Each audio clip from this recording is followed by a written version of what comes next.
Zimbabwean President Emmerson Mnangagwa faced a humiliating moment during the inauguration ceremony of Botswana's newly elected President Gideon Boko.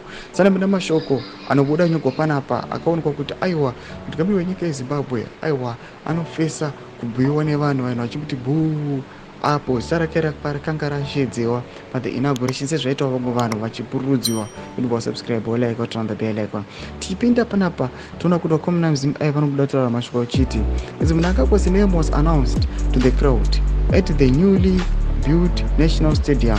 Attendees erupted in boos, expressing public disapproval in an unexpected display of discontent. The incident unfolded before a large audience comprising dignitaries, regional leaders, and thousands of Botswana citizens celebrating the historic swearing-in of Boko, who ended the long-standing rule of Botswana Democratic Party.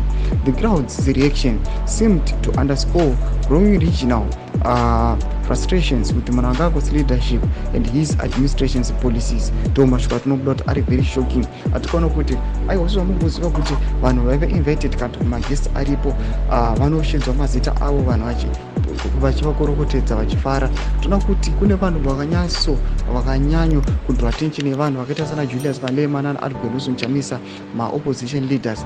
People they were happy pakashedzwa mazita avo, but vakanzodedzwa the SADC chairman aiwa people they were very disappointed vakazosvika to the extent yekubhuwa the Zimbabwean leader. Todze mafungiro enyu muri kudiva pamusoro pechitiko ichi ava vinangonesection medu. Dze mafungiro enyu musangano subscribe or like, turn the bell icon.